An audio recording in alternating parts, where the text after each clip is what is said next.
Hello everyone and welcome to this morning's live webinar. We're doing a little bit of training for hosts, landlords, property investors, anyone interested in service accommodation and Airbnb. We are going live. We're going live across Facebook, LinkedIn, YouTube, somewhere else, TikTok, all of the good places, Facebook as well. So thank you for joining us. Guys, if you are here joining us live, then you can ask questions as we go. I'm going to give a little brief introduction to myself for those that don't know me, and then we're going to get into the content. This is all about selecting a service accommodation managing agent, and do you actually need one as well? So we're going to rattle through here. Guys, you can ask questions live. If you happen to be watching us on one of the replays or you've missed today's live and did not get your question answered, then I'll put a little banner across the bottom. You can email us at hosts@pillowpartners.co.uk, and on the next one, we'll do it and we'll answer your questions. So we're going to jump straight into the content, guys. I'm going to get through this as fast as possible. I want to share my experience with you back from, I think, 1998, when I was first selecting a managing agent back before I had a management agency. So we're live, Facebook, LinkedIn, YouTube, Instagram, and maybe TikTok, depends what we've set up. So we're going to jump straight into the content, guys. If you're watching live, please ask some questions as we go. Say hi in the comments if you want as well. And if you've got any questions, I'll bring them onto screen as we go. If you happen to be one of the Pillow team or any of our hosts, put your comments in and I'll bring them on screen, say hi and give you a shout out. So let's jump in. How to select a service accommodation management agent. Just double checking you're in the right place. So who is this for? Three main groups of people here, guys. You are starting off your service accommodation Airbnb journey, and you're looking for a managing agent from the very get-go. Now, we're going to give you some resources and tools and lots of questions to ask to select the right business partner for you, but you're starting off and you're just going to pass it to an agent straight away. The next group, you're currently self-managing and you're thinking, for whatever reason, I'm going to pass this to an agent. You're looking after your own property investment and you're going to pass it to an agent. The next one here, maybe you've got an agent, you've signed up with them by default and you are looking to switch. You might have been with your agent a long time. I think of the 20 years I've had this management agency, some of our longest term clients have been with us 18 years. So lots of clients been with us as long as 18 years where we've looked after their property. So it could be quite a while since you've selected a management agent. Things have definitely changed in that world. So let's jump into the content here, guys. We're going to be giving a few things away here for free. So as an compliment, to go along with this webinar, we're going to be giving you a free editable PDF. Just email us at hosts@pillowpartners.co.uk. This is something I got with all the stuff that's in this webinar here, guys, condensed into an editable PDF.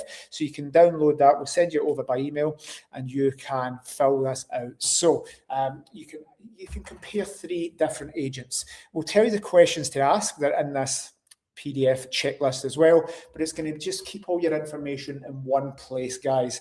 Should you be looking to get an agent, you can fill this out. It's editable online. We'll send you that over. Also, we've got lots of property managers across the UK. We use this little map here as a representation. If you do have any questions, we'll link you up with one of our local property managers and they'll just give you a free 20-minute chat. And to be clear, guys, this isn't a sales pitch for my business. I want to bring my experience. It's a question I get asked a lot from various communities. So I want to do this so that it's out there live answering questions, and I've got the recording because selecting a management agent is one of the biggest things you can do. It's your biggest asset, and I want to help people get that right. So who am I to be chatting to you about this? Who am I to be giving advice to people selecting management agents? I have had my own management agents for over 20 years. We were 20 years old, last November. So 20 years old. This is my third decade in property management. I bought my first buy-to-let, picked my first agent back in 1998, I believe, a long, long time ago, before social media and before mobile phones were even a thing. So I was communicating with my agent via landline. So we have been in business a long time. At our peak, we probably managed about 1,000 units across the portfolio across the UK. So large business, lots of experience. We've had lots of clients over those last 20 years. We can't see it here, but in the podcast studio, the recording studio, is our shelf of awards. So a multi-award winning business. I don't know, 20, 30, they've got lots. But we've been doing this a long time. And I've got a team of local property managers across the UK. So if there's anything I can't help you with at that high level, the team can always help you decide on a local level. We have one property manager per area. They look after our host property with the full support of us at Pillow and everything we've built over the last 20 years. So on to the content, guys. Your short-term rental property is likely your biggest asset. So passing it to an agent is going to take a lot of trust. We're going to give it to a stranger, somebody we've never met before. And essentially, we're going to be giving our biggest income asset to somebody and putting our trust into them that they're going to do a good job. We want to get this right. It isn't just like a buy-to-let property, guys, where we bang it on right, we've got a tenant, I get a tenant. This is short-term rental. There's so many working parts. And this workshop here is about finding a business partner. It's not a sales pitch. This is about finding the right business partner for you. And there's a reason I say business partner. I think your short-term rental property manager shouldn't be viewed as a property management company. It shouldn't be them and us. It should be your business partner. Essentially, you give your property manager the property. You have the property. They do all the work. Our value proposition at Pillow, for example, is maximise income, reduce stress, and free up time. We are here to help our hosts build hands-off businesses. So we view ourselves as business partners. My property managers across the UK are all our business partners at Pillow, and their hosts are their business partners. It's a 50-50 joint venture partnership. It's not an owner and a management agent. So I want you to look at your property manager, whoever that may be, as your business partner. They're there to maximise your income, reduce your stress and free up your time if they're giving a hands-off service. If they're simply getting you bookings and maximising your income, then they're there to get you good quality guests. So that relationship there should never be adversarial, should never be in conflict. It should be they're your business partners. They're there for your best interests, and you're being the best host that you can be to facilitate them getting you the most amount of money, the best guests, and therefore the most profit. So the word business partners in blue, because it's super important to me. And this workshop isn't about us convincing you to use Pillow Partners as your managing agent. Pick the person that is right for you. I'm just doing this because this is my life. This is what I do. We've been in the business 20 years and I want to share the knowledge. We don't operate in all areas. And again, if you're reaching out to us and we don't operate in your area, we will always refer on someone else. We don't say competitors because we like to work with everyone in the industry. We like to be friends and pass referrals where we can. So guys, if we can help you in any way, we will, but this is not about convincing you. So it's not a sales pitch, it's impartial, and we'll give you some advice and the questions to ask, the red flags to avoid, and the overall tips on how to pick the best business partner for you. There's a little section at the end, guys. I wanted to put this up because not everybody needs a management agent. Only use an agent if it is a good fit for you, if they can deliver more value than the fees that they charge. There's some cheap agents out there. There's some expensive agents. There's some people in the middle. A good managing agent shouldn't be seen as a cost. It's an investment. They should make you more money back than they cost you. So if it's 10, 15, 20%, doesn't matter what that percentage is of the money that they're taking as a commission. They should be there freeing up all your time, taking the stress away, getting you more money than doing it yourself.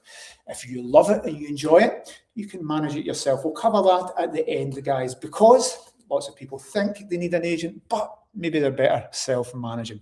That's the final section in today's workshop. Right, some questions to ask agents, guys. These are things that link to the free editable workbook. Again, if you want a copy of that, just email us host@pillowpartners.co.uk. Hopefully that is showing across the bottom of the screen. If you have any questions as we go, comments, if you're any of my team, put them into the chat, wherever you may be, and I can bring it up live. So let's have a look at the questions I think you should be asking agents. This is to find the best management agent for you. Question number one is, how long have you been in the industry? We really want to be business partnering with people that have lots of experience. Guys, if you're when you get an operation done or some cosmetic surgery, a heart transplant, you don't want someone that's just done a 2-day course on it, that's just been in the industry for a short period of time. That's not to say there's not superstars with a lot of passion, but I've been in the industry 20 days and I learned 20 years, not 20 days. And every day I learn something new. You think after 20 years, I would know everything. It changes, it evolves. We're learning every single day. We deal with a lot of things across a lot of properties. Every day is a learning curve for us as well, especially with the advances in technology, guest trends we were talking about with the team this morning. So being in that industry a long time, these questions here are not yes or no. It's not to prohibit you using these agents, guys, that you're chatting to. It's for you to make an overall informed decision. If you look back to the agent comparison guide, you can measure 3 different agents. We're balancing all factors here, so they're not individual things, but actually asking them how long have they been in the industry is a good indicator. Next, when did you start managing properties for others? So there's a distinction here. Number one, when were they in the industry? How long have they been in the industry? How long have they been doing it?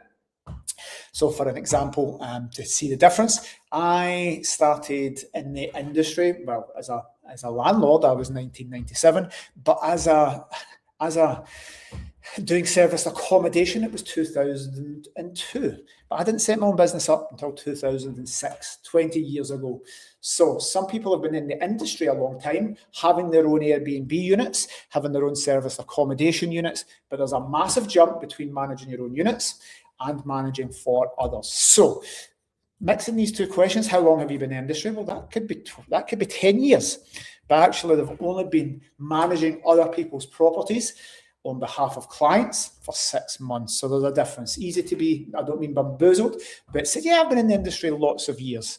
But actually, how long have they been a managing agent for other people? Because there's a massive gap. Often underestimated, guys. So take that into consideration. Number one, where's your office located? Can I visit? It doesn't matter if they have an office or not really, but you want to factor this in. Can they come and meet the team? Are there staff of their team there? Can you come and see them? Is it online? Is it remote? Is it a shell company? But where is your office and can I come and see you? Are you based locally? Can we come and meet? Again, just double checking as they've been there for a long time. It's one part of the overall matrix. So can you go and meet your local property manager? Can you see their office? How many employees are in the company? So one of the things about managing your properties for short-term rental is that there's lots of work out of hours. We need to be on the algorithms for the Airbnb, managing guest inquiries, getting back to them. Otherwise, Airbnb punishes. We say this because Airbnb comes to our office.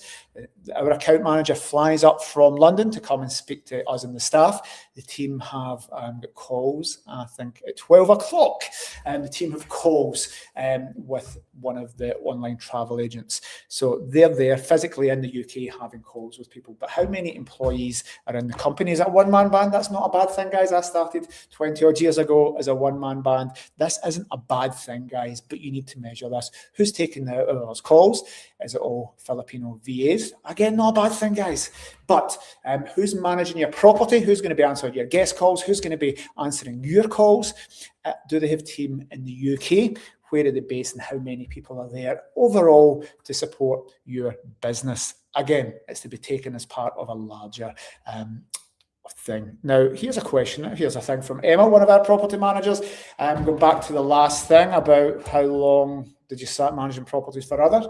Emma, our property manager, Glasgow and Renfrew. Amazing what I've learned in 10 years managing for other, time in industry for 20 years. So there's a good example of that. Emma has been in the property management industry, working for a housing association and doing these things for 25 years, but actually only been managing properties for 10 years. I say only managing properties for 10 years. That's a decade. That is a long time and that is a lot of experience. So thanks for that. If you want to book in a call with one of our team, Emma, email host and you get a 20-minute consultation. Again, Scottish licensing, totally different to south of the border. So guys, you need people with experience that have done lots of this, especially when we're dealing with licensing in Scotland. Thank you for that. Right, back to where we were. How many employees? Good. I'm going to rattle through this, guys, because your time is valuable. How many properties do you manage?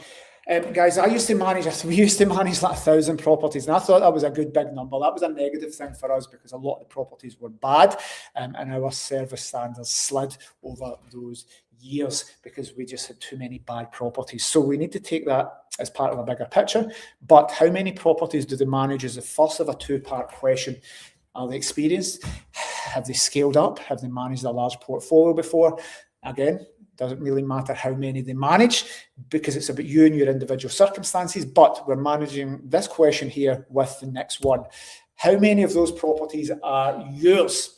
So there's a reason for this, and we'll come to it later on, but many people would say, well, I manage 20 properties, but actually 15 are their own properties. So when we're selecting an agent, do we want to be picking an agent that doesn't have any properties, any conflict of interest at all, zero? Or are we picking an agent that can say, well, I've been in the industry all these years, I've got all these properties, but that's their own portfolio, guys. So if they've got managing 20 properties in their portfolio, a nice number, but 15 are theirs, well, we need to start thinking, is that a good thing? Is there conflicts of interest? Are these guest bookings going to come in? They're big corporates. Are they going to go to their own properties where they get 100% of the money, or are they going to take 10% because of the 10% management fees and give you those bookings? So we need to take that into consideration. How many properties do they currently manage? We can base that against the staff, and how many of their properties is the large majority of the portfolio their own properties. And it's interesting to start discovering this. Is property management your only business? So this is something quite interesting. Lots of people doing various different things. Lots of SA management companies, lots of Airbnb management companies. There's more popped up in the last few years since lockdown, and in the 20 years of doing business, there's more popped up in the last 3 years than the previous 17. There's lots of people starting these businesses, but it's in conjunction with other things. That could be cleaning companies, that could be training companies, that could be all of these other synergistic businesses. It's not a bad thing, guys, but it may not be a good thing. Is property management a sideline? Is it something else to do? Rent-to-rent sourcing, to do, having a training business, to having a cleaning business, to doing other things as well as just an add-on as the full-time focus. Again, that's up to you to make that decision whether that is a good or a bad thing. So question number 7. Question number 8 is, what softwares do you use, guys? So you want to know, and you want to build up the experience. What pricing software? Do they have all of these things in place? PMS is property management software. If you've used you won't know these terms if you're new to the market or you've used an agent before, because they'll do this automatically. But what property management software do they use? What dynamic pricing software do they use? Channel management software, guest verification software, credit cards, all of the things that run the business behind the scenes. Now, some agents may not want to tell you their whole tech stack or be a little bit cautious about that, and that's totally fine. But guys, sometimes it takes a long time to get that good quality software, and I speak for ourselves. These different things, when you stack them up, all the different plugins to manage property, starts costing property managers a lot of money per unit. So it took us a long time to be able to afford the best stuff. We are there now. I like to think we use the world's best software, but using cheap discounted stuff that doesn't integrate well with Airbnb and Booking.com can be detrimental to your listing. So ask what property management software they use. Might not mean anything to you, but just make sure they've got the full tech stack for everything that you need, including dynamic pricing software or everything you think you need as well. So get a feel for what technology they have. Do they have everything in place that you need to effectively run your business? If you're switching agents, you don't want to be taking a step back. If you have these nice technology and software solutions in place and then you're using an agent that doesn't, you definitely don't want to be taking a step back. If you're self-managing, you want to be accelerating by getting your tech stack supercharged. That's what you want to do. You don't want to ever take a step back. Number 10, do you have 24/7 guest support?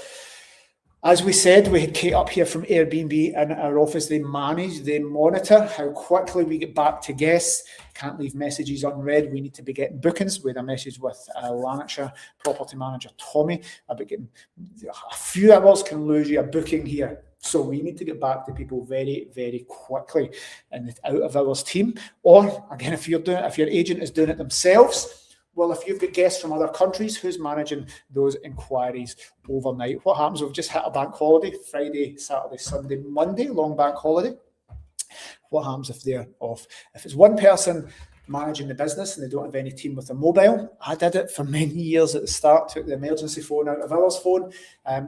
They just never get time off. They're never sick. They don't have things to do. They're never on the phone to booking.com for 40 minutes. They'll never take holidays. They work on all bank holidays, evenings, weekends, Christmas, New Year.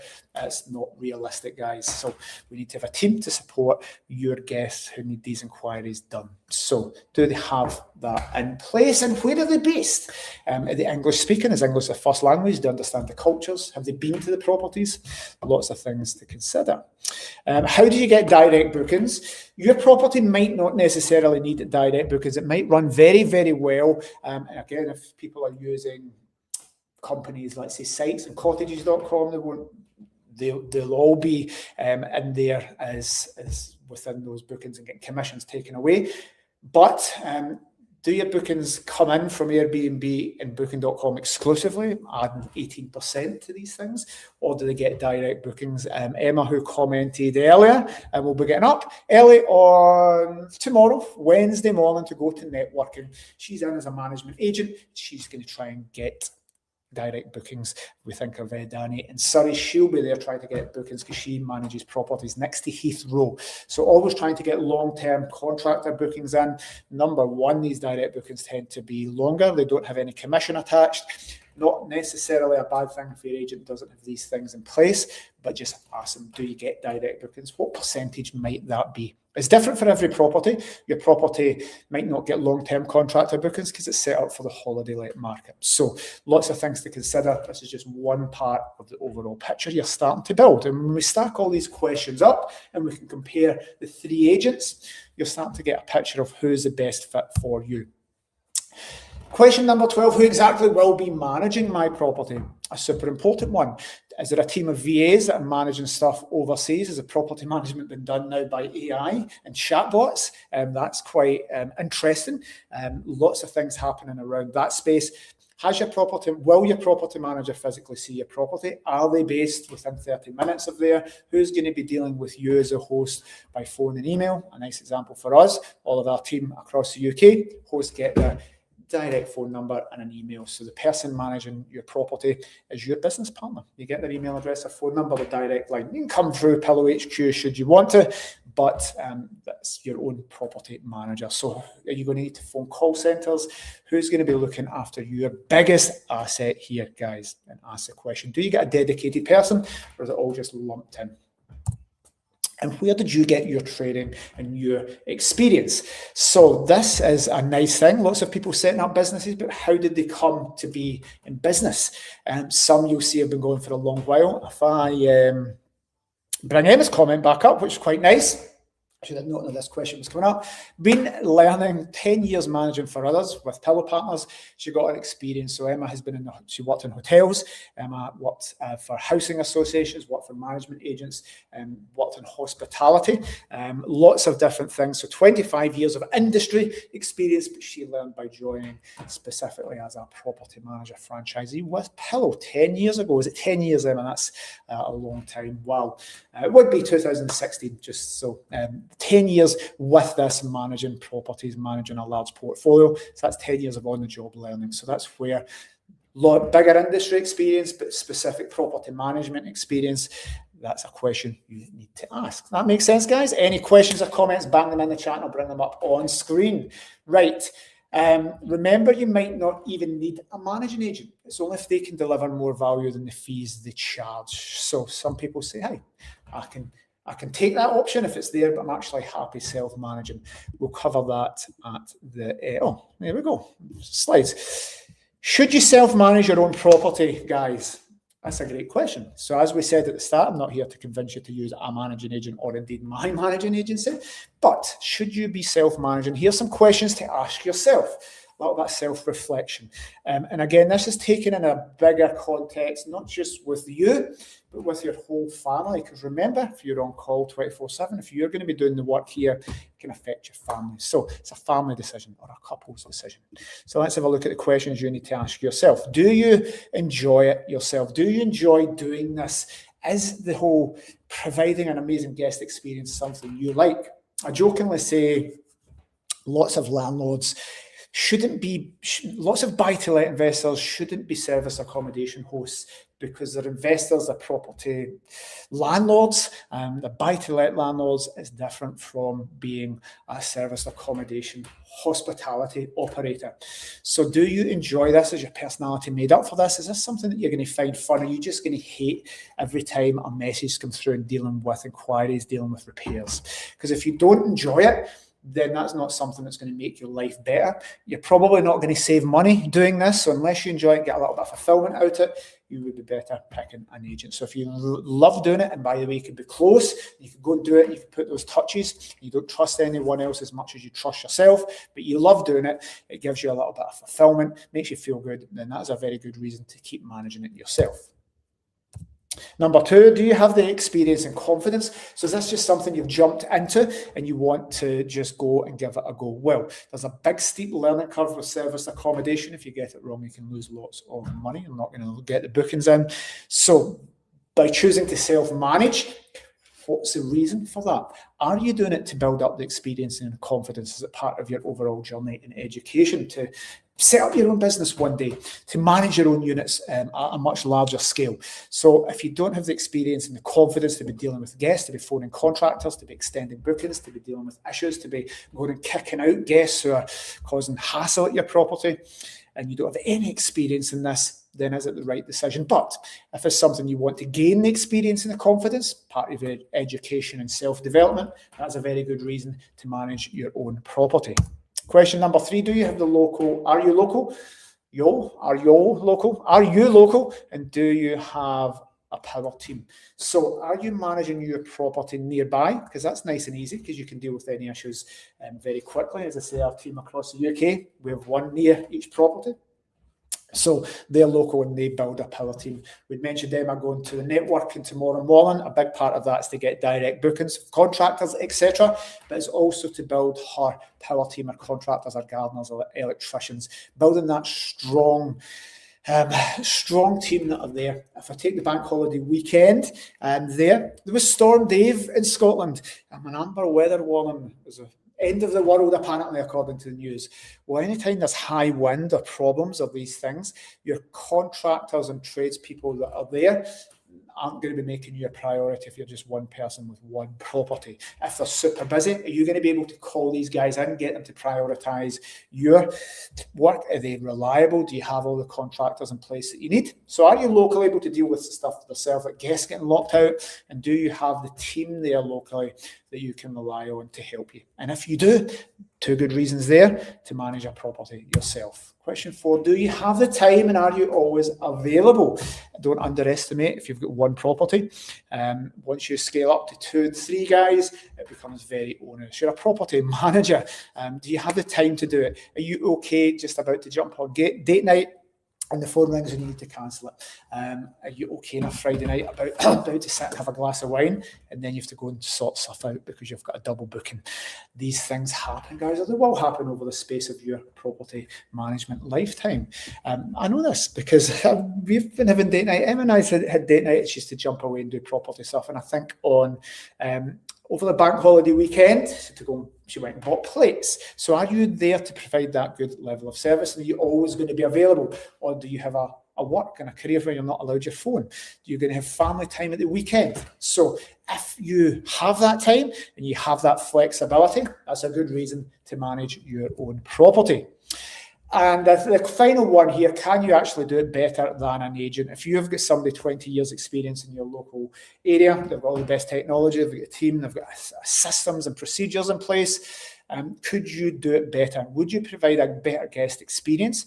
And again, we've got a partnership service where the host does all the stuff locally themselves, and we do the bookings and the finance. So there's some ways to work around that, but could you provide a better service than the agent if you're on site and doing meet and greet with the guests and cleaning your own properties and making those properties amazing and getting fresh bread cooked and lemon drizzle cake so it smells amazing when they arrive?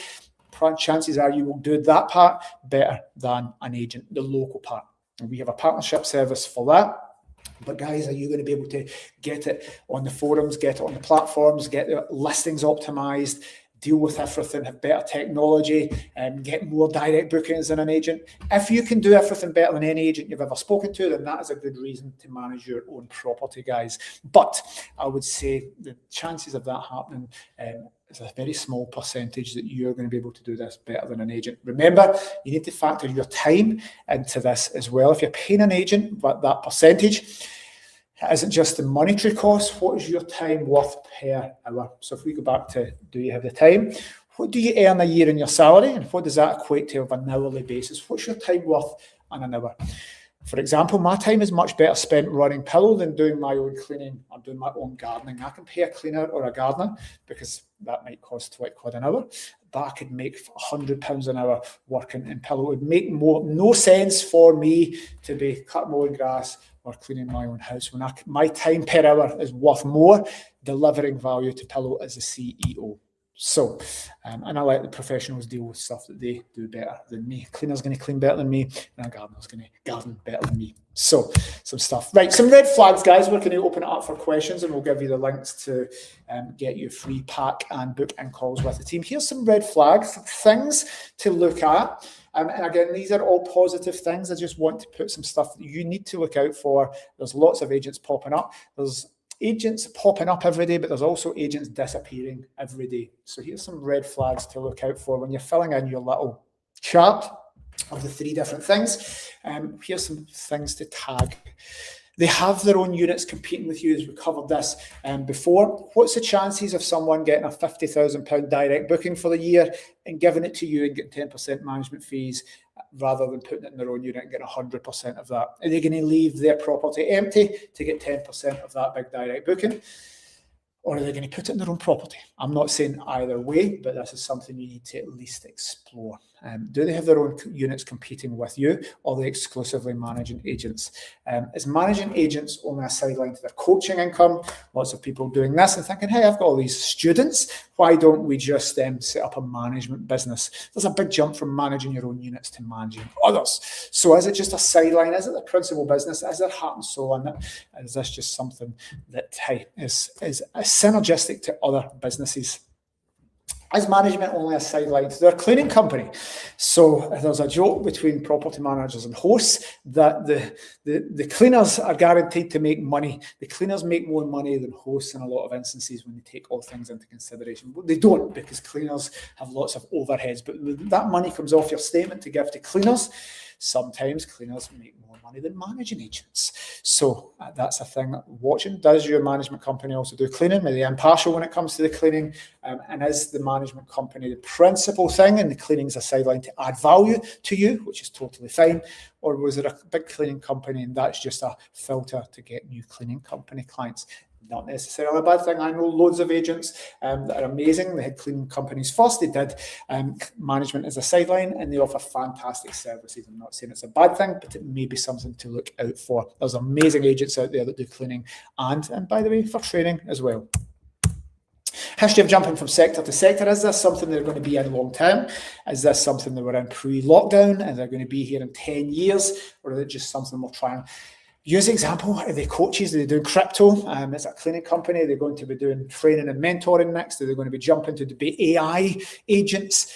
Is this just something with the current trend? There's been a massive rise in SA management companies, certainly after lockdown. Lots more finishing every day than are starting now. So hopefully that will balance back out. But have they been in it long term? And are they going to be in it long term? Do they badmouth competitors and show poor character? This is a fun one. I put this in over the weekend. In the forums, lots of people always slagging their competitors. We get it all the time. Well, Pillow this and Pillow that. Horrifically bad character when you say, oh, what about this company? Oh, don't use them because of this. So historically for managing agents, when I did it many years ago, you'd always get 3 agents out. For estate agency and for property management, you get 3 agents out. We'd always ask, well, I've just had those guys in. What did you think? If the person is in bad mouthing and slagging and using those derogatory tactics, I see this as a massive red flag, and I see it's poor character. Happens all the time. You know, this person said this about that company. Just agents should have the professionalism not to be involved and just say, I can't, for us, I train my team, I can't comment on what they do, I can only comment on what we do. So great person, great company, I hear good things, whatever, but I can only comment what we do and allow you to make the decision of what is the best fit for you. So bad mouthing competitors, if you're speaking to somebody and you're speaking to two agents, one's impartial and the other one's be bitchy, and using those tactics to try and beat their competitors by sharing stuff and bad mouthing them, guys, I think that's a really red flag. It shows poor character of that person out there. Now, be aware that might just be the salesperson or the person that's doing the business development. That might not be the company. But guys, when you see and hear people slagging other agents, there's a certain professionalism in the industry where that's just not done by people that have been in it any length of time. Another one is, how do they treat hosts and others online? See lots of posts slagging hosts in all the forums. Hosts are so stupid. Hosts should listen to me. Hosts don't do this. How do they treat other people online? Are they nice? Are they friendly? Are they nice people to do business with? Is it a good fit for you? So they're always going to be nice and decent to you, but how do they treat others online? Have a little look in the forums and seeing how they treat other hosts as well. So making that final decision, guys. So I wanted to just share things to look at, questions for you to ask agents, questions for you to ask yourself. But making that final decision there, guys, what's the best fit for you? That's what I just want you to think about. Take all those things into consideration. What's your gut feeling? We can be analytical on those things that we've just spoken about, all the different elements. You can fill out that editable PDF. Again, there's things along the bottom of the screen. But genuinely, get in where you fit in. Where do you think is the best fit for you? One could be a big, massive company with all the technology and all the best of gear and really impressive marketing. The other could be somebody brand new, but you feel that person is going to work harder for you. The other person could be young and inexperienced, but you genuinely think that person is the right fit for you and your property. So it isn't about size, it isn't about numbers. And again, I'm saying we used to be massive, and that was not a good thing for us. And we're a much, much better company at half the size and we were double the size. So pick who is right for you. The person managing your property, do they understand what you need and want? Maybe the company's too small, maybe the company's too big. It's just somebody that actually gets you and you get. So who do you feel more at home with? That's what I always say. That's why I put the thing in about slide, coming in and meeting people, the thing about the office. Can you meet these people? Can you see them? Having video calls. Who do you get the best feel for? Who's your best business partner is the way I want you to approach it. Not about price. None of these questions here, guys, were about price, because I see that as the least important thing. There'll be people charging 20%. People charging 10%. There's reasons people would charge 10%, and there's reasons why people would be charging 20%. If you factor in everything there, if we just look at price, well, that makes it a race to the bottom. People will always undercut other people, and it just becomes people are managing properties for 5%, and it's not worth their time. Your property doesn't make money because it doesn't make them money. So price is the least important thing. But price comes at the end when you factored in all of those things we spoke about in the editable PDF. And then you can ask the price and say, well, actually, it's clear there's more value in that one. They happen to be double the price, but that's the best agent. So pick the one that feels the best, all things considered. So, guys, we're coming to the end. If there's no questions, you can get an agent comparison guide by emailing us over. Just put agent comparison guide at hosts@pillowpartners.co.uk. If you wanted to speak to one of our team, you can speak to one of the local property managers. I know you can't do the QR code. That's just a picture of an exhibition we were at last week. But guys, just email, call or consultation to hosts@pillowpartners.co.uk and you can get those free resources. An editable PDF you can just download, keep on your laptop. You can print it out and write it in. But should you ever need an agent in the future, I think that's a very good tool that I've made. So guys, questions or comments? I've done this during the day at short notice. We're doing it live across Facebook. So I know it's the lunchtime. I know it's time when people are working. So if you have any questions or comments, guys, and you're watching this back on any replay or you're catching it a little bit later before I cut it off in a few minutes, just email over any questions you have to hosts@pillowpartners.co.uk. And I want to thank you for watching this and your time today. Guys, picking an agent, as we said, isn't all about big numbers, fancy marketing, sales, experience in the industry. It's who's right for you. I remember 20 odd years when I started. I worked from my council house. I didn't have any marketing. And my first landlords believed in me when I didn't have anything. I had no properties. And my first landlords believed in me and said, Scott, you're going to work harder for me because you're new and you have no experience, and I just like you. I want to help you build your business, and I like you as a person. I like you better than these big companies that have had 20, 30 years experience. So that's it. That was an amazing opportunity I got, and that might be the right business fit for you. It might be a big important asset. You say, well, I can do that with my buy-to-let property, but I can't take that risk with my SA property. I just want it running. Or guys, if you're doing rent to rent, you need that running and getting the income as soon as possible. You can't take those chances. But if it's you're on holiday, you might just resonate more with the right people. So guys, thank you very much. If you have any questions after this, email us at hosts@pillowpartners.co.uk. And if you're watching the replay, comment under here. And if it's a nice big question, I will do a video and get back to you. Thank you for joining me. Have a fantastic day. Cheers.